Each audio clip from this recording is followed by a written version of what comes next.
The cloud. Excellent. Well, thank you again for joining us. This is our Lunch and Learn with Planned Parenthood Keystone. I'm going to start with a brief introduction about Women's Way and the Immediate Response Action Fund, of which Planned Parenthood Keystone was a recipient. And then I will introduce Melissa and Theresa, and we will have some Q&A and then take questions from the audience. So let me go ahead and share my screen.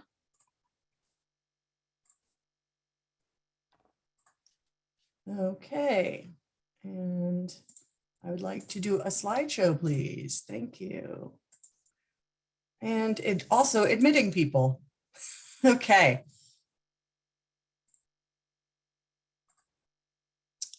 So we are Women's Way, 44 years young, and we are the region's leading nonprofit organization dedicated to the advancement of women, girls, and gender and racial equity. We were the first umbrella funding federation in the United States, specifically dedicated to women's issues. Wanted to give you some background information on the Immediate Response Action Fund.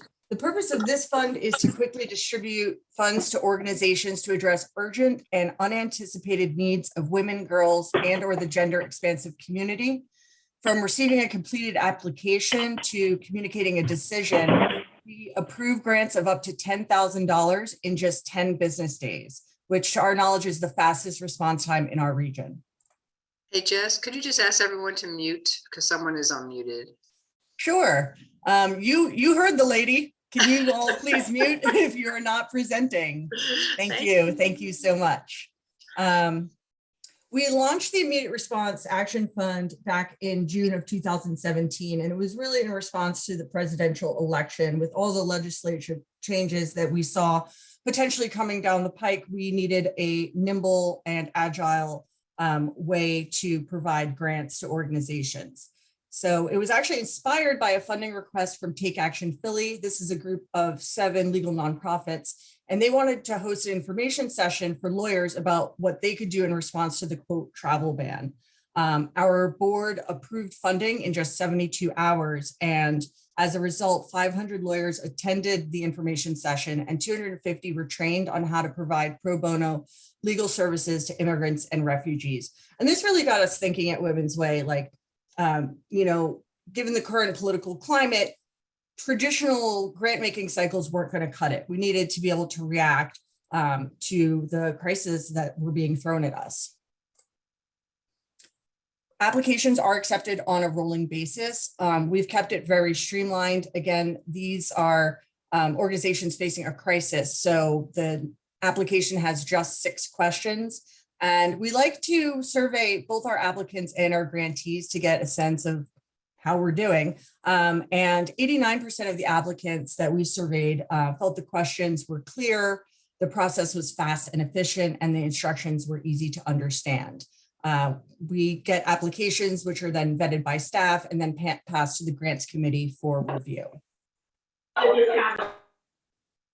And just a reminder, please mute if you're not presenting. Thank you.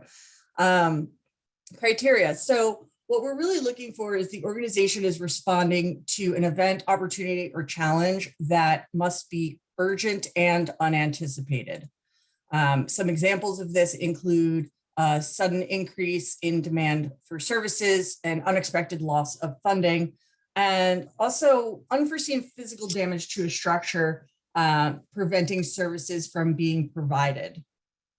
And that's unique, where a lot of funders will not fund sort of capital expenditures or operational expenses. The organization also must have a focus on one of our 4 core pillars, which is advancing repro justice and sexual health, increasing safety against gender-based violence, promoting economic self-sufficiency, and developing the leadership of girls and young women. And in terms of demographics, the program or service that the organization is requesting funding for must primarily serve women, girls, and/or the gender expansive community. Since we launched back in June of 2017, we've received 110 applications requesting over $1 million in funding. which really shows there's just such a huge need for this type of agile grant making. And so far, we have given out 42 grants, the last one being to Planned Parenthood Keystone, for a total of over $350,000, serving more than 20,000 women and girls in the 5-county region. And we break out what the unanticipated need is. And these numbers actually really tend to fluctuate depending on what's going on. It used to be operational expense, used to be the highest bucket. But now it's an increase in demand of services, which makes sense given the ongoing pandemic. We gave 2 grants to Planned Parenthood Keystone. One in October 2020 was a $10,000 grant to provide extra security at their centers in Bucks County.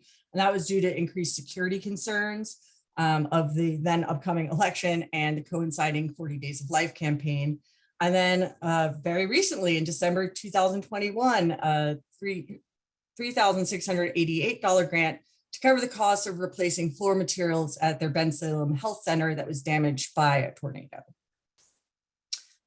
And I would like to introduce, sorry, got to stop my screen share here. Thank you. I would like to introduce Melissa Reed. She just celebrated her 5th anniversary at Planned Parenthood Keystone. As president and CEO, she oversees an affiliate serving 37 Pennsylvania counties through 9 medical centers with a budget of more than $9 million. Previously, she was the executive director of Planned Parenthood Votes South Atlantic, where she oversaw the direct lobbying, electoral targeting, campaign design, field strategy, and political fundraising in West Virginia, North Carolina, South Carolina, and a part of Virginia. Prior to joining Planned Parenthood, Melissa was the executive director of NARAL Pro-Choice North Carolina. She's also served as the executive director for several other nonprofits organizations, including the Support Network for Battered Women in California and Ronald McDonald House Charities in West Virginia. Melissa is an attorney licensed to practice in North Carolina and the District of Columbia. And so thank you, Melissa, for joining us. Theresa. Theresa began her journey with Planned Parenthood Keystone in 2018 as the volunteer coordinator, building a robust volunteer internship program across PPK's 37 county service area. In her current role as external affairs coordinator, Theresa continued to work toward community-led solutions that provide reproductive healthcare services and education to those who need it through meaningful grassroots community engagement. Theresa has 8 years of experience in community organizing, issue-based advocacy, and political campaign operations. Her passion is protecting and expanding access to reproductive health rights and freedoms. So Melissa and Theresa, thank you so much for joining us today. Could you start off by telling us about all of the amazing work that you do at Planned Parenthood Keystone? Yes, thank you so much, Jessica, and thank you to Women's Way. We are so grateful for this partnership with you all and your generosity in support of our programming. So Planned Parenthood Keystone serves 37 counties in eastern and central Pennsylvania. And within those counties, we have 9 health centers, and we serve about 22,000 patients every year. And our mission is really focused on providing comprehensive sexual and reproductive health care for anyone who needs it in a compassionate and non-judgmental way. And just so everyone can understand sort of the breadth of the services that we provide a full range of birth control options, including pills, patches, rings, and long-acting contraceptives. We also provide STD testing and treatment, LGBTQ services, including we just launched last fall gender-affirming hormone therapy. We also do cancer screening, pap smears, for cervical cancer. We do testicular cancer screenings. And we also are very, very proud to offer abortion care. A lot of our programming is also done not only just in our bricks and mortar sites now, but also through telemedicine. And that has become a very, very popular way to deliver care during the pandemic. And we also have comprehensive sex education programming that we do throughout our territory. We have 3 LGBTQ youth programs that meet weekly. One is in Bucks County in Doylestown. And then we also provide one-on-one sex education counseling to young people as they need it. Yep. Go ahead. I'm chiming in. So as External Affairs Coordinator, one of my primary responsibilities is to oversee our community engagement, which includes our volunteer and internship programs. So we have about 15 interns and 150 active volunteers every single year. Our volunteers and interns support all kinds of awesome things. Our health centers, direct community engagement, our administrative departments. One of our largest volunteer programs that we have right now is our patient advocacy program. And through this program, volunteers empower our patients and communities to advocate for the health services that they deserve. And we have like 4, I guess, sub-programs under this larger patient advocacy umbrella. Our patient escort program, where volunteers assist patients as they're entering and exiting our health centers. We also have what we call our health center advocacy program. Unfortunately, because of COVID, we haven't been able to do this, but we're hoping to relaunch it again in the spring. And through this program, volunteers are directly speaking with patients in the health centers about things that might be impacting their care, whether that be harmful legislation or new services that we're providing. We register folks to vote. We make sure they're counted for the census. We make sure they're enrolled in marketplace health insurance. So it's like a really great intimate setting for volunteers to directly engage with patients and also bring patients into the fold of the advocacy work that we're doing. We also do something similar to our health center advocacy in the community. We call it healthy neighborhood engagement. Where we go out and we knock on doors and we talk to folks around Planned Parenthood health centers just to let them know, like, hey, we exist. These are the services that we provide. These are the things that you should care about that might be impacting your access to services.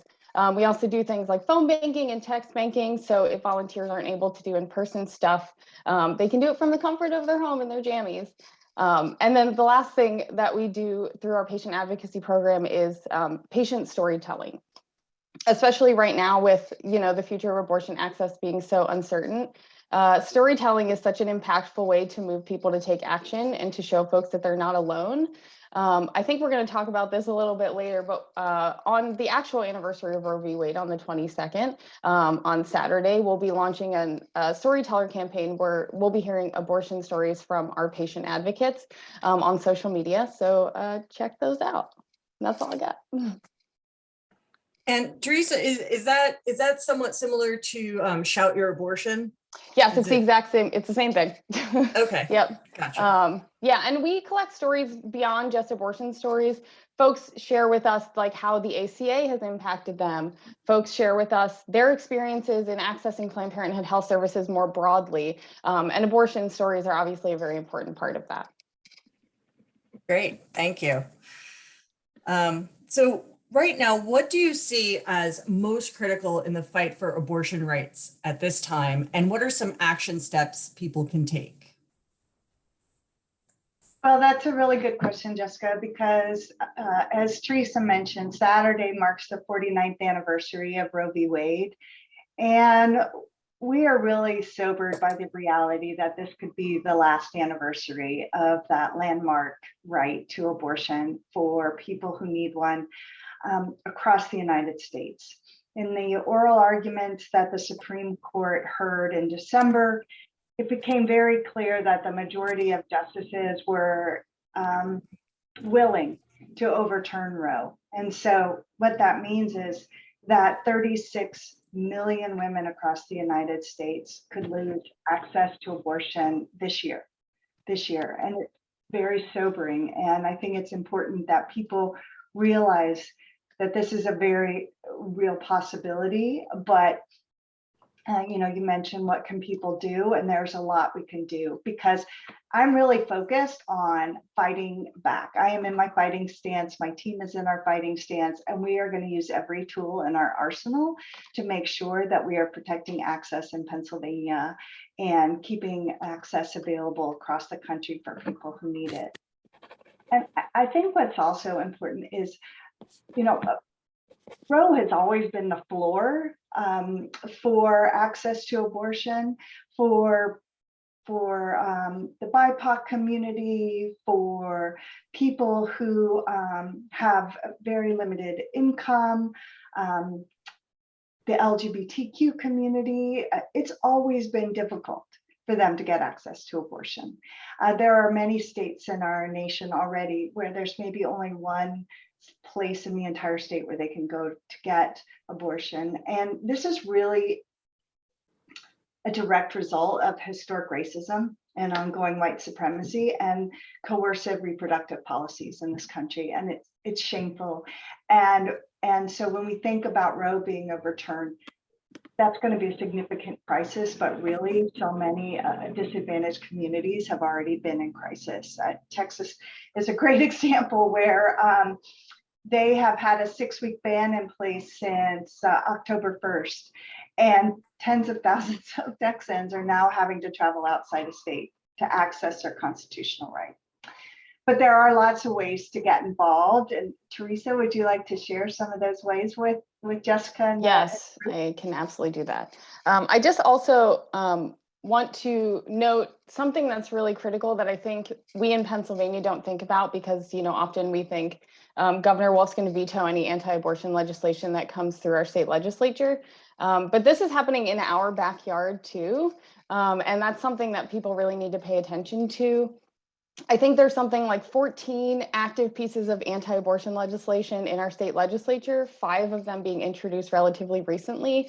One of them being a constitutional amendment, which is particularly dangerous because that bypasses the veto ability because it ends up on as a ballot measure. And this constitutional amendment basically states that there's absolutely no right to abortion in Pennsylvania. So it's not just Texas, it's not just Mississippi, it's happening here too. And that's why, you know, we really need to raise the alarms here in Pennsylvania as well as across the nation. But there is still hope. Not to sound like a negative Nancy, there is still hope, and there's a lot of ways for folks to get involved. One of the greatest things that you can do, in my opinion, because I oversee our volunteer program, is volunteer for organizations like Planned Parenthood Keystone. If you're interested in becoming a patient escort or joining part of our health center advocacy program, you can visit the Get Involved tab on our website, PPKeystone.org. It's also the season to contact our legislators and tell them why we support abortion access in Pennsylvania. Not just your state legislators, contact your US senators as well as, and tell them to pass the Women's Health Protection Act, because we know that Roe is the floor and that is very likely to be dismantled. So we need to make sure that abortion is protected and expanded federally. And also donate to your local abortion fund. Planned Parenthood Keystone does have an abortion fund. We call it Fund for Choice.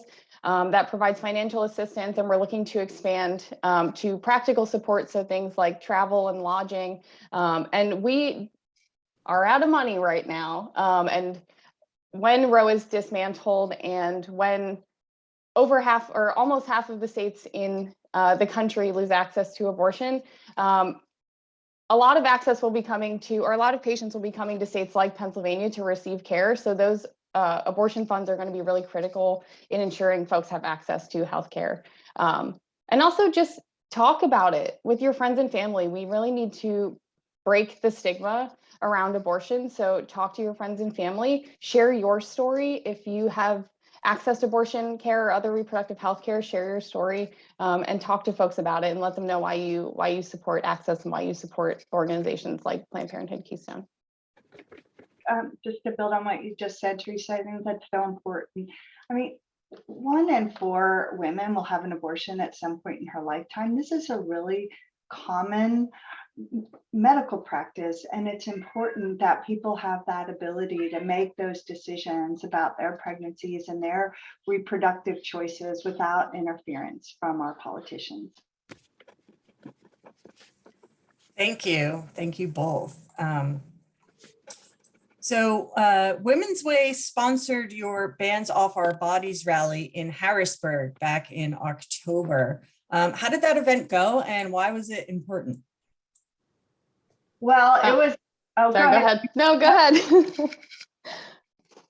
All right, I'll go. I kind of Okay, love Zoom. you go. So we are so incredibly grateful for the support that Women's Way was able to provide us. The lead sponsor of that event of $10,000 was really impactful for us. That rally was part of a national day of action in response to Texas Senate Bill 8, which banned abortion after 6 weeks, and also deputized citizens to kind of act as bounty hunters and sue anyone who helps someone access abortion care in Texas. And we were able to mobilize over 1,000 people. We all met at the state capitol. We heard from our really fantastic coalition partners. We heard from some patient advocates. We were able to advocate for raising money to support abortion funds and really send a message to our legislators that we are not backing down, and we are going to make sure that abortion is accessible in Pennsylvania and in Texas and across the nations. So, excuse me, it was a really fantastic event, and we really are grateful for the support that Women's Way was able to offer us. That is so true. And it was a really impactful event. And part of, I think, what was so meaningful for me, being in this fight every day, and I'm sure many of you listening, it can feel really isolating and lonely and just like, Jesus, there's one more thing. You're constantly being attacked for your beliefs, for the care that you want to provide, and having that huge crowd and those coalition partners standing side by side, arm in arm with us makes all the difference. As it made me cry, to be honest. Yeah. It made me very emotional. Yeah, these partnerships, like our partnership with Women's Way, it reminds us that we aren't alone, and other women who may have been felt shamed or stigmatized for decisions that they made about their reproductive care. It's helpful for them as well to know they're not alone. Like, we are standing side by side with you, and we're going to fight like hell. Great. Thank you so much for that. And as I mentioned earlier, Planned Parenthood Keystone received 2 grants from the Immediate Response Action Fund. Can you talk to us about those grants and the impact of those? I certainly can. Again, thank you so much, because it was so important for our abilities to do several things. For one, you mentioned the $10,000 for additional security at our Bucks Health Centers. Opposition has really been increasing outside of our health centers. They stand there every day, they shame our patients, they harass our staff, they've got their bullhorn, their signs, and so forth. And so with additional security, we now have better lighting, we have good cameras so that we can monitor comings and goings. We have paid security on site. We have a full-time security director. And so there's a lot that goes into keeping our patients and staff safe so that they can access the care that they need. Our volunteer escort program that Theresa mentioned earlier is also really an important part of that, because our volunteers are able to greet our patients with a smile and with compassion and shield them, not just physically, but just emotionally from some of the taunting that they can experience, which I think is important. We also received a $3,000 gift, as you mentioned, for flooring at our Ben Salem Center. There was tornadoes and flooding at that center.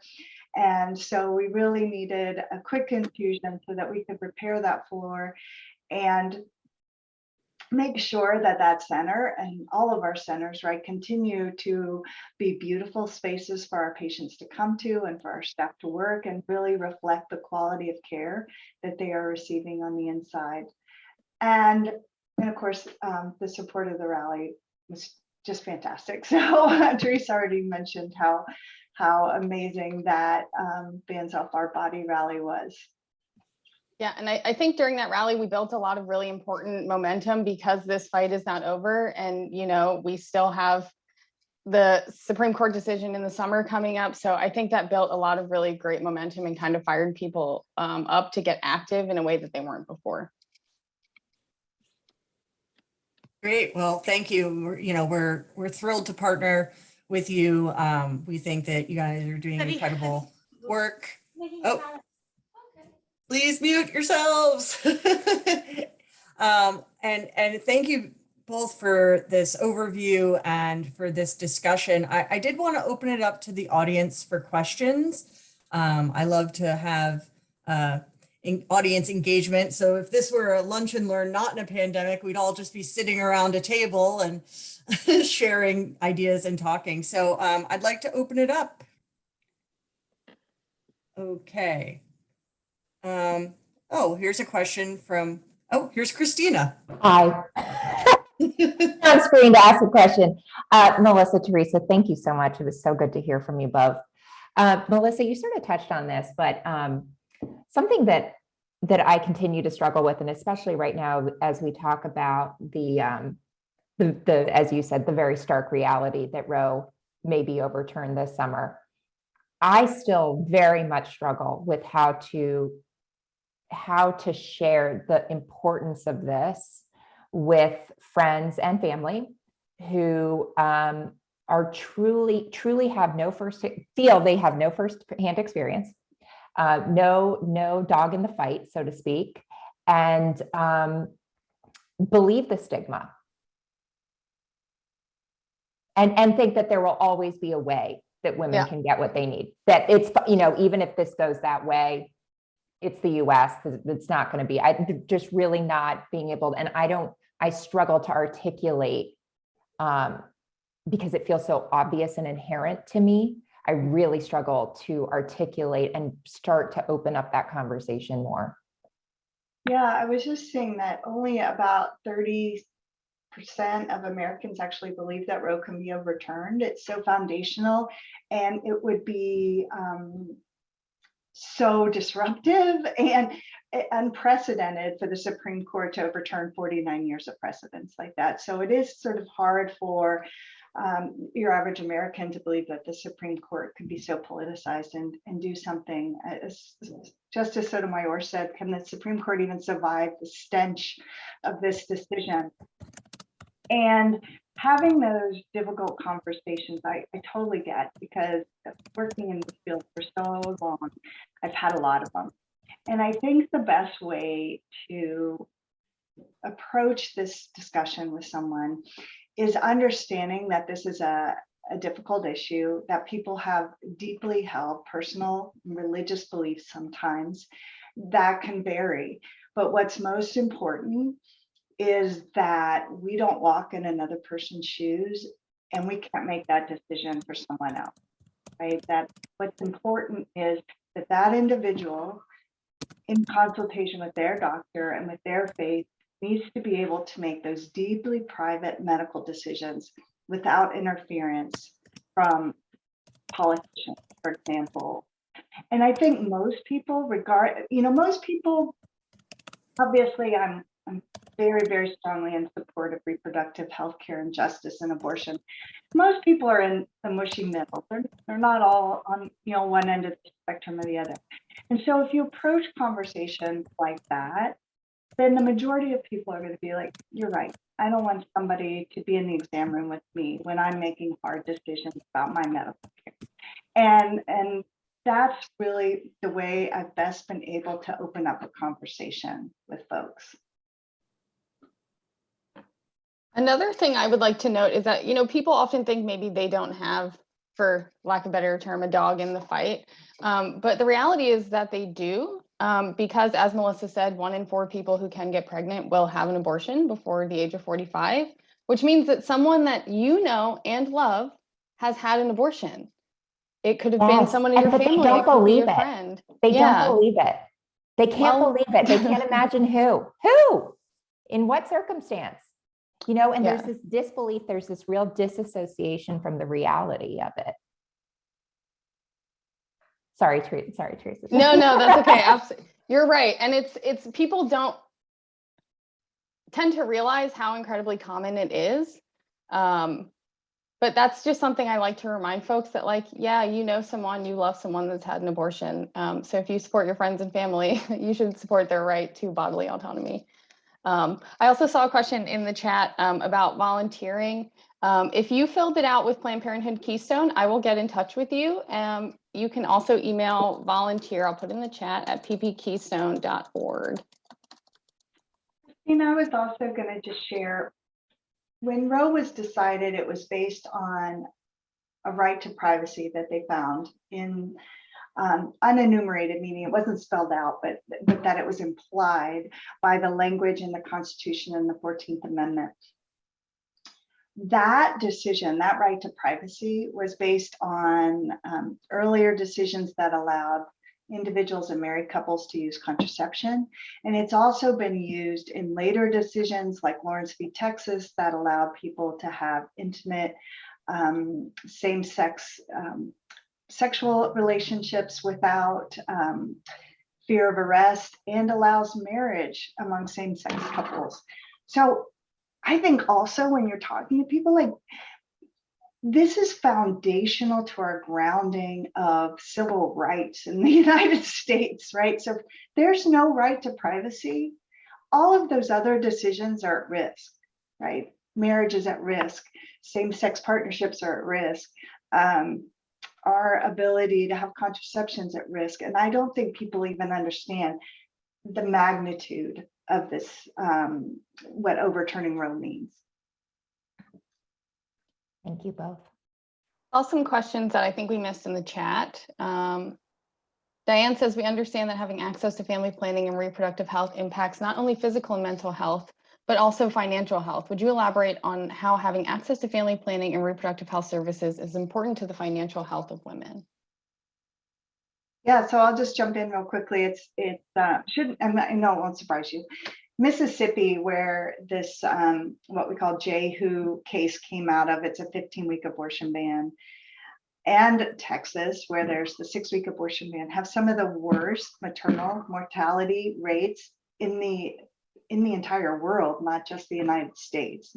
Mississippi is the worst in the United States, and also infant mortality, and disproportionately, right, for Black women and Black infants, it's so much higher than white infants of white women who've had children. And so, yeah, that's so true. So if you're being forced to give birth against your will, and you have very limited access to other social safety nets, such as health insurance or good health care, or a good job or transportation, all these other things that are disproportionately impacting you, then it makes it so much difficult to have a healthy family, to raise a healthy baby, to bring a child up in that circumstance. So the health inequities are pervasive, and those certainly impact the financial well-being of women. The passage of Roe, coupled with better access to birth control, right? So all of these things are happening in the 60s and 70s. What we saw was all of a sudden, women were, their wealth was increasing. More women were going to college and graduate school. More women were entering professions. And certainly we haven't achieved anything close to equality yet, but those were directly linked. Our ability to do that was directly linked to being able to control our reproductive lives.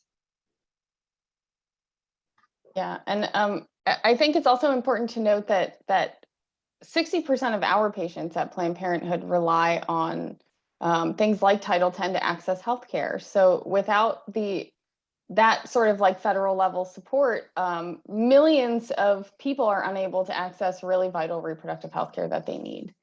I also saw another question from Catherine. Which PA state legislators are sponsoring proposed anti-abortion bills? How can we help you communicate with them? I would suggest going to our sibling statewide organization's website, Planned Parenthood Pennsylvania Advocates. You can just go to plannedparenthoodpa.org. They have sort of like a legislative scorecard that tells you who votes with us and who does not. There are quite a few sponsors because there are quite a few bills, and I don't have the list right in front of me, but I would definitely suggest going to their website. And as far as communicating with them, I would say contact your local representative, your local senator, and just let them know you support access to abortion in Pennsylvania. Also worthwhile to reach out to U.S. Senator Bob Casey to ask him to support the Women's Health Protection Act, which is in the Senate right now, and would be important in guaranteeing the access to abortion for U.S. women if Roe is overturned. Great, thank you. Do we have any other questions from the audience? You can either pop on or if you're shy, you want to put it in the chat. We'll take them either way. Oh, Diane, is that a question? Yes. First of all, this is a great discussion. And I just want to piggyback on Melissa said about white supremacy. And we actually just did a whole thing on white supremacy yesterday. And we believe that women's right, that's the basis for all these inequities. And I think it's because it's hierarchy of human value where women are valued less than men and Black and brown women are even valued less than white women. And I do think this is a punitive way. And I love the fact that you just said that having access to reproductive health, family planning actually improves the wealth and financial health of women. And I think people know that, that are trying to suppress this. So I guess, I'm like everyone else. I ran for office in 2016 in a very conservative area and having these discussions around reproductive justice with very religious people and pro-life. I'd love to know if there's some really good narratives or talking points that you found more effective in having and engaging in these conversations with people that are not on, in agreement with us. Certainly, and some of the way I phrased it earlier reflects his talking points, but I can certainly share something with you, Diane, if you want to share that out with a group. We have a really good group of talking points that really helps people have those difficult conversation and works to find middle ground with people. Yeah, that would be great. Yeah, and I'll say, there are many circumstances that we just won't find a middle ground with folks. And part of destigmatizing abortion itself is talking about it and being very pro-abortion. Of course, making sure that we're using gender neutral language, but we're trying to move away from things that move the goalpost closer to folks that don't support us. Because the reality is if they don't support us, they're not going to. Obviously, there is some middle ground there, but the work that we need to do should really be focused around breaking down that stigma and talking about abortion loudly and proudly, and talking about how common and how safe it is. It's safer than getting your wisdom teeth removed. And just, really, really continuing to drive that narrative that we're not going to shy away from talking about it.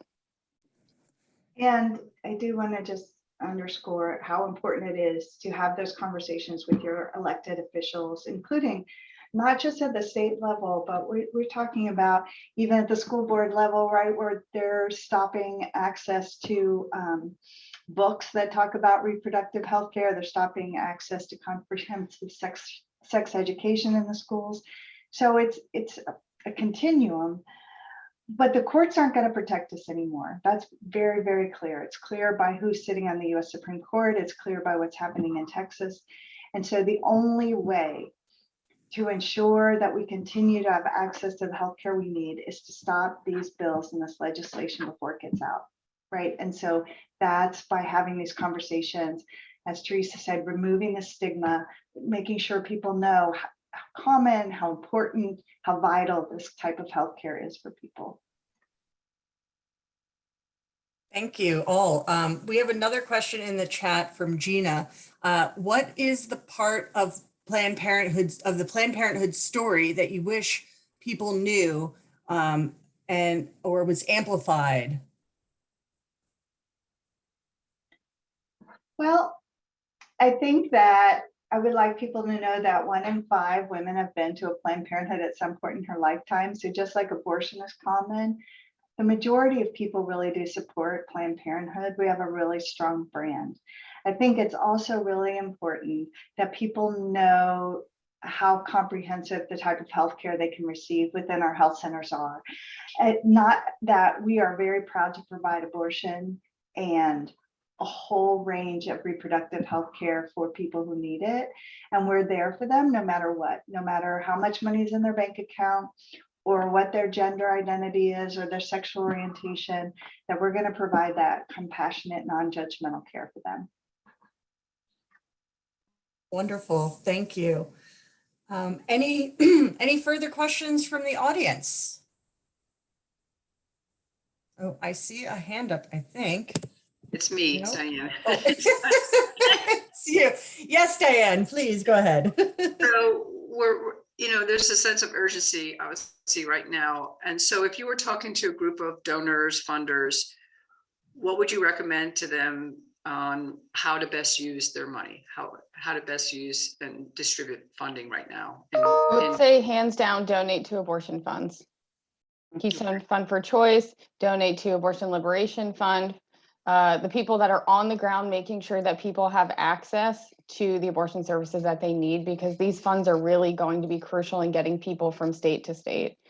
So yeah, that would be my top recommendation. Great. And I know Alicia Gonzalez is on here from Abortion Liberation Fund. So no, that's good, because we want to share that information with donors, like how best to leverage their funds at this time of crisis. So thank you. We have another question in the chat. What other organizations besides Women's Way have been allies to Planned Parenthood Keystone in this fight? Well, certainly we have linked arms with other healthcare providers, LGBTQ centers and healthcare providers in our territory, with the ACLU, with YWCAs across our community, just a variety of other organizations who really deeply care about eliminating racism, about supporting access to reproductive health care, and also other organizations that are working to combat voter suppression that we're working very closely with. I know, Theresa, I know in your public affairs role, perhaps there are other organizations you want to lift up. Yeah, one that also comes to mind is the PA Commission for Women has been a really big ally for us. Bradbury Sullivan is always there when we call. Women's Way, obviously. We try to really have a diverse base of community partners, because, you know, this work is not just abortion access, not just reproductive health care access. It's racial equity, it's gender equity, it's all of those things. So we try to work with really whoever we can to just make folks' lives better in our communities. Yes, Bucks County Women's Advocacy Coalition, thank you. And Diane is asking, do you have data on the demand for abortions that we can use to help mobilize funding? Yes, I can send that to you. Great. And yeah, if you send that to me, we'll send out an email after this event with a list of resources and links that were shared in the chat. So happy to do that. If there are any last questions before? Okay, we were all distracted by the chat. All four of us were zoomed over there. If there aren't any more questions, I would like to extend a very hearty thank you to Melissa and Theresa for joining us today and for highlighting the important work that you do and just how critical things are right now and the steps we can take to help ensure that there's continued abortion access. So thank you all. Have a great day, everyone. Take care. Thank you so much for having us.